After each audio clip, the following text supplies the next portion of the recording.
আমি শুভময়দার কাছে আসব। শুভময়দা, বিজেপি বলছে, সজলদাও উল্লেখ করলেন যে যেখানে এই খারাপ আবহাওয়া ছিল, কুয়াশার কারণে প্রধানমন্ত্রীর যে নির্দিষ্ট কর্মসূচি ছিল সেটা ব্যাহত হয়েছে, একেবারে বিমানবন্দরে বসে অডিও বার্তা দিতে হয়েছে, তাই তাল কাটতেই পারে। কিন্তু আমি বলছি যেভাবে একেবারে পুরোটা প্ল্যানিং থাকে, যেমন ধরুন শুরু করলেন হরিনাম দিয়ে জগৎ মাতালে আমার একলা নিতাই, আবার ওই গানই একটা অংশে দেখুন নিতাই কল্পতরু। আমি বলছি এটা কি সচেতনভাবে প্রধানমন্ত্রী নরেন্দ্র মোদী বললেন না, পরে অডিও বার্তায় বললেন? এটা কি এক সচেতনতা ছিল নাকি কৌশলগত কোনো কারণ? কি মনে হয় আপনার? দেখুন, বিজেপি সংগঠন ভিত্তিক দল, কিন্তু একটা বিষয় মাথায় রাখতে হবে। ধরুন লন্ডন থেকে 100 কিলোমিটারের মধ্যে মোটামুটি কেমব্রিজ, অক্সফোর্ড এই সব জায়গাগুলো আছে, ঠিক যেমন কলকাতা থেকে তাহিরপুরের দূরত্ব আর কি ওই রকম। ফলে সেখানে কুয়াশা টুয়াশা পড়তেই পারে শীতকালে, কারণ পশ্চিমবঙ্গের ওয়েদার তো চেঞ্জ হয়ে গেছে যেহেতু কলকাতা লন্ডন হয়েছে। ফলে এই জায়গায় দাঁড়িয়ে বিজেপির এই প্রস্তুতিটার প্রয়োজন ছিল, সেই প্রস্তুতিটা হয়তো একটু কম হয়ে গেছিল সত্যি। এর বাইরে দাঁড়িয়ে একেবারে টেক্সটবুক রাজনীতির অংশ যে প্রধানমন্ত্রী আসছেন, মতুয়াদের নিয়ে একটা পরিস্থিতি সৃষ্টি হয়েছে যেখানে রাজনৈতিক টানাপোড়েন চলছে এবং যথারীতি আবহাওয়ার কারণে তিনি পৌঁছতে পারেননি এবং সেইখানে তিনি অডিও বার্তা দিয়েছেন এবং তারপর পরে আরো বেশি ক্ল্যারিফাই করেছেন। এটা আরো ভালো করা যেত কিনা, বিজেপি বা তৃণমূল বা ভারতবর্ষের যে কোনো বড় রাজনৈতিক দল এই মুহূর্তে প্রচুর ডেটা সায়েন্টিস্টের সাহায্য নেন, তারা বিভিন্ন রকম কম্পিউটার বিষয়ক জিনিসের সাহায্য নেন। মূল যে একটা জেনারেলাইজেশন এবং স্পেশালাইজেশনের জায়গায় আসবো, সেটা হচ্ছে দেখুন এখন এই ভোটার তালিকার সংশোধন চলছে আর ড্রাফট লিস্ট বেরিয়ে গেছে। যদি এই ড্রাফট লিস্টের মধ্যে বেশিরভাগ মানুষকেই ভোট দিতে দেয়া হয় সামনের নির্বাচনে, তাহলে কাজটা একটু কম হবে, তাড়াতাড়ি হবে এবং সেই জায়গায় এই বিষয়টির মধ্যে মানুষের সংখ্যা কম হবে। উল্টো দিকে ড্রাফট লিস্ট যদি খুব কড়া করে দেখা হয় সেক্ষেত্রে সময় বেশি লাগবে। এখন এই কোন স্ট্র্যাটেজিতে আমাদের রাষ্ট্র ব্যবস্থা যাবে? রাষ্ট্র ব্যবস্থা অবশ্যই নির্বাচন কমিশন একটি ইন্ডিপেন্ডেন্ট সংস্থা এবং এমন নয় যে তারা সব কথা শুনছে কেন্দ্রীয় সরকার বা রাজ্য সরকারের, কিন্তু একই সঙ্গে কেন্দ্র রাজ্য তারাও কিন্তু আমাদের রাষ্ট্র ব্যবস্থার অংশ। সুতরাং এই বিষয়টি আগামী দিনে কোথায় যাবে এটা জেনারেলাইজেশন, আর তার স্পেশালাইজেশন হচ্ছে মতুয়াগড় একটা দিকে, যেমন অর্থাৎ আমাদের নদিয়া, উত্তর 24 পরগনা এই জায়গাগুলোয় যেখানে নাগরিকত্ব ডাউটফুল ভোটার নিয়ে একটা সন্দেহের বিষয় আছে। উল্টো দিকে আবার কিন্তু মালদা, মুর্শিদাবাদ এই জায়গার কথাও কিন্তু ভাবতে হবে, সেখানেও কিন্তু এই ধরনের প্রশ্ন আছে। ফলে এই দুই দিক নিয়ে আমরা বারবার আলোচনা করছি যে 2026 বিধানসভা নির্বাচনের আগে রাজনৈতিক দলগুলোর তাদের রণকৌশল কি হবে এবং সেই রণকৌশলের জায়গায় আজকে সত্যি আবহাওয়া বাদ সেধেছে, না হলে হয়তো এই বিষয়টি নিয়ে আরো পরিষ্কারভাবে বলা যেত। এবং নরেন্দ্র মোদী মহাশয়কে আমরা আগেও দেখেছি নির্বাচনের আগে পশ্চিমবঙ্গে কেন তামিলনাড়ু তো সেখানে বিজেপি জেতেনি, বারবার করে তিনি গেছেন। ফলে সংগঠন ভিত্তিক দল হিসেবে বিজেপি নিশ্চয়ই আজকে জানে যে মতুয়া অঞ্চলে তাদের কতটা সুবিধে নয়, একটা কাঁটা যে ওখানে আছে সেই বিষয়টি পরিষ্কার সকলের কাছে। সুতরাং সেই জায়গায় তারা নিশ্চয়ই তাদের কৌশল নেবে এবং খুব স্বাভাবিকভাবে যে জায়গায় সজলদা বারবার কুণালদার নাম করছেন, যখনই বিজেপি একটা বক্তব্য রাখবে উল্টো দিকে তৃণমূল কংগ্রেস তার বক্তব্য রাখবেই। এবং আমরা তো চাই এই চর্চা চলুক মুখে মুখে, যতক্ষণ না আমাদের 2026 নির্বাচনের আগে বিষয়টা হাতে চলে যায়। ভয়টা কোথায়?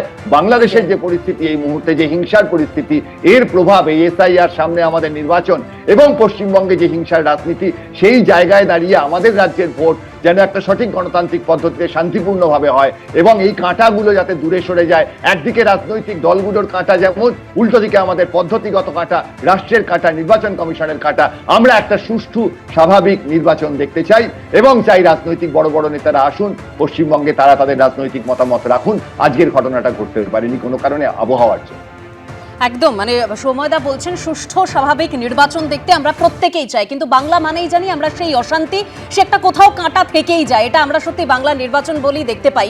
কিন্তু দেখুন, এই যে আশঙ্কার কথা বারবার বলা হচ্ছে, মতুয়াদের আশঙ্কার জায়গা, তারা নথিটা কি দেখাবেন যখন হিয়ারিং এ ডাকা হবে, সেই নথি কি দেখাবেন? আর এই যে আশঙ্কার কথা বলছি, সুব্রত ঠাকুর তিনি বিজেপি বিধায়ক, তার গলাতেও সেই আশঙ্কার সুর শোনা গেছে। শুনুন, তারপর আলোচনা আসছে। বনগাঁ মহকুমা মতুয়া অধ্যুষিত, সেখানে 1,34,000-এর উপরে ডাউটফুল ভোটার আছে। কি মনে করেন কত শতাংশ মতুয়া আছে? একদম 80 থেকে 90%। এটা আপনার বর্ডার এলাকা, 80 থেকে 90% এই যে নদিয়া এবং উত্তর 24 পরগনার এই যে বনগাঁর এই সাইডে, এখানে প্রচুর সংখ্যায় মতুয়া আছে। একদম, আপনারা শুনলেন সুব্রত ঠাকুর, তিনি বলছেন এই যে নদিয়া, উত্তর 24 পরগনা, বনগাঁর সাইডে একদম 80 থেকে 90% মতুয়া রয়েছেন। আমি দেবাশিস দার কাছে যাব। দেবাশিস দা, ওই যে প্রশ্নটা বলছিলাম, মানে যে আশঙ্কার জায়গাটা তুলছিলাম বারবার, যে মতুয়াদের আশঙ্কার জায়গা একটাই, যখন তাদের হিয়ারিং এ ডাকা হবে তাদেরকে যদি নথি দেখাতে বলা হয়, তারা নথি কি দেখাবেন, এই জায়গাটাই তাদের কাছে এখনো স্পষ্ট নয়। একটা ডেলিবারেট রাজনৈতিক জায়গা থেকে এই সংকটটা তৈরি করা হয়েছে। স্বাধীনতার পরবর্তী অবস্থার সময়কাল থেকে শুরু করে 2024-এর যে নির্বাচন আমরা ধরি, এই পুরো সময়কালে 2002-এর যে রেফারেন্স আসছে ভোটার তালিকা, তাকে রেফার করে সব সময়ের জন্যই মতুয়া অংশের মানুষ যে জায়গাগুলোতে আজকে আমরা হঠাৎ করে যেন আবিষ্কার করছি তা নয়, চিরটিকাল এই জায়গাগুলোতে আমাদের রাজ্যে মতুয়া অংশের মানুষের কনসেন্ট্রেশন হয়েছে। তারা শান্তিতে এই রাজ্যে থেকেছে স্বাধীনতার পর 2011 পর্যন্ত। এই বিষয় নিয়ে আমরা আমাদের রাজ্যে কখনো কোনো এই ধরনের অসুস্থ রাজনীতি দেখিনি। আসলে এটা মানুষের শিক্ষা, স্বাস্থ্য, বেকারি এই বিষয়গুলোকে যখন সরিয়ে রেখে মানুষের এই মৌলিক স্বার্থের জায়গাকে, যাকে কেন্দ্র করে রাজনীতির চর্চা, তর্ক বিতর্ক হওয়া উচিত, সেটাকে যখন ইচ্ছাকৃতভাবে সরিয়ে রেখে একটা কুরাজনীতি, অসুস্থ রাজনীতি, যেখানে ধর্ম জাতপাতকে নিয়ে এসে তাতে এই রাজ্যে একটা, আমি বলছি সজল এবং প্রত্যন্ত দুজনই স্বাভাবিকভাবে আমার সাথে একমত হবে না, সেটা হচ্ছে এটা খুব ডেলিবারেট এবং আমি বলছি বোঝাপড়ার রাজনীতি চলছে।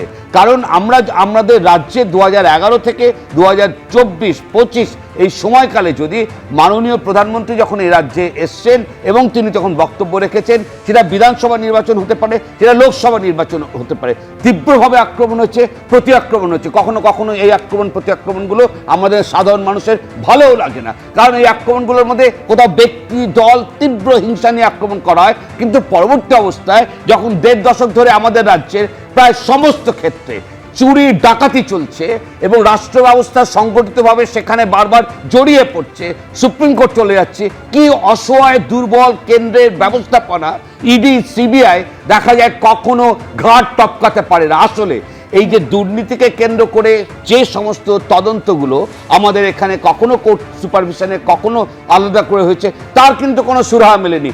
কেন আমি বলছি এটা একটা বোঝাপড়ার রাজনীতি চলছে, যে বোঝাপড়ার রাজনীতির মধ্যে মানুষের মৌলিক স্বার্থ নেই, বেকারি সমস্যা নেই, বৈষম্য নেই, সমস্যা নেই, স্বাস্থ্য ব্যবস্থা নিয়ে কথা নেই, এই জায়গাগুলোতে বোঝাপড়ার রাজনীতির কথা বলছেন, কিন্তু এটাও তো মানতে হবে, নিশ্চয়ই দেবাশিসদা একমত হবেন, কারণ আমরা সিপিএম এর প্রতিনিধি দলকেও ছুটে যেতে দেখেছি মতুয়াগড়ে, আমরা কিন্তু কংগ্রেসের প্রতিনিধি দলকেও ছুটে যেতে দেখেছি। কিন্তু যখন আপনি বোঝাপড়ার রাজনীতি বলছেন, তখন আমাকে একটু সজলদার এবং প্রদীপ্তর রিঅ্যাকশন নিতে হবে। না, আমি তোমাকে কথা বলি, সেটা হচ্ছে পাপিয়া তো একটা প্রশ্ন করেছে। প্রথম কথা হচ্ছে ওয়ান সিঙ্গল সেন্টেন্স, সেটা হচ্ছে রাজনীতির করবার চেয়ে মানুষকে নিয়ে যে মাঠ, মানুষের স্বার্থ নিয়ে যে রাজনৈতিক লড়াই করার বিষয়, প্রতিটি রাজনৈতিক দলের এটা বাধ্যবাধকতা, প্রতিটি রাজনৈতিক দলের এটা রাজনৈতিক কর্তব্য যে সংকটে ঝাঁপিয়ে পড়া। এটা আলাদা করে কারণ আমি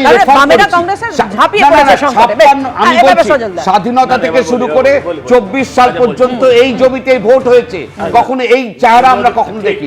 ঠিক বলেছেন। এতক্ষণ আপনার মুখের বাণী শুনে, ভাষণ বলবো না, বাণীই বলি, শুনে খুব ভালো লাগছে।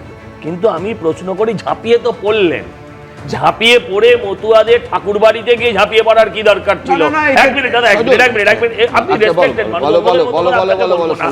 আমার বক্তব্য হচ্ছে ঝাঁপিয়ে পড়ে একদম সমস্ত যত হরিচাঁদ ঠাকুর, গুরুচাঁদ ঠাকুর, তাদের প্রতিকৃতিতে মালা, বড়মার ছবির সামনে মাথা ঠোকা, এগুলো তো আমরা রামকৃষ্ণ মিশনে আপনাদের কোনো যেতে দেখিনি। আজকে প্রশ্নটা করি, আপনি এত বিভাজন, ধর্ম অধর্ম এইসব নিয়ে আলোচনা করলেন, কিন্তু এই কথাটা বললেন। আরেকটা লাইন বলি, আপনি ইডি, সিবিআই ফেলিওর, আমিও বলছি ফেলিওর, কিন্তু আপনি বলবেন না দয়া করে দেবাশিসদা। আপনারা গত 35 বছরে মমতা বন্দ্যোপাধ্যায় বিধানসভা ভাঙা হোক, কিংবা আপনার কোনা এক্সপ্রেসওয়ে বন্ধ করে 14 দিন ধরে রাখা হোক, কিংবা 21শে জুলাই হোক, আপনারা কোনোদিন একটা এফআইআর পর্যন্ত করেননি। পুলিশ তদন্ত সব তো অনেক দূরের ব্যাপার। না দেখো, মানুষকে নিয়েই তো কথা হচ্ছে। দেবাশিসদা হঠাৎ করে অন্ন, বস্ত্র, বাসস্থান নিয়ে চলে গেলেন, 34 বছরের পরেও আজকে ওদের এই একই ইস্যু নিয়ে কথা বলতে হচ্ছে, প্রমাণ করে দেয় যে কেন আজকে ওরা শূন্য। দেখো, আজকে যারা 2024 সালে ভোট দিলেন, 24 সালে ভোট দিয়ে আমার প্রধানমন্ত্রীকে জেতালেন, আমার জাহাজ প্রতিমন্ত্রীকে জেতালেন, তারা আজকে দেশের নীতি নির্ধারণ করছে। আজকে যে ভোটাররা 326 নম্বর ধারা অনুযায়ী ভোট দিলেন, তারাই হঠাৎ করে বলছে তারাই অবৈধ। আমি শেষ করব না, না, সেটিংটা কোথায় হচ্ছে? সেটিংটা হচ্ছে এরকম যে আমরা বিজেপির সঙ্গে লড়াই করে আপকি বার 200 পার রুখছি, আর সিপিএম এর কাউন্সিলররা, সিপিএম এর যারা বড় বড় নেতা 2019 সালে ভিডিও করে বলছে ওরে বাবা আমরা বাম আছি, চুপ করে একটা শূন্য তলায় গুজে দে, হয়ে যাব রাম, আমাদের এই রাম হতে হবে। তবে গিয়ে vote swing percentage of vote swing দেখো, তৃণমূলের ভোট বাড়ছে, বামেদের ভোট কমছে, রামেদের ভোট নাকি কারা কত ভোট পাবে, মতুয়ারা কাদের বেশি ভোট দেবেন, কাদের কম দেবেন, সেটা সেটিং হয়ে গেছে। দেখুন, সেটা তো সময় বলবে মতুয়াদের মন কোন দিকে কার দিকে ঝুঁকবে। এবিপি আনন্দ, এগিয়ে থাকে, এগিয়ে রাখে।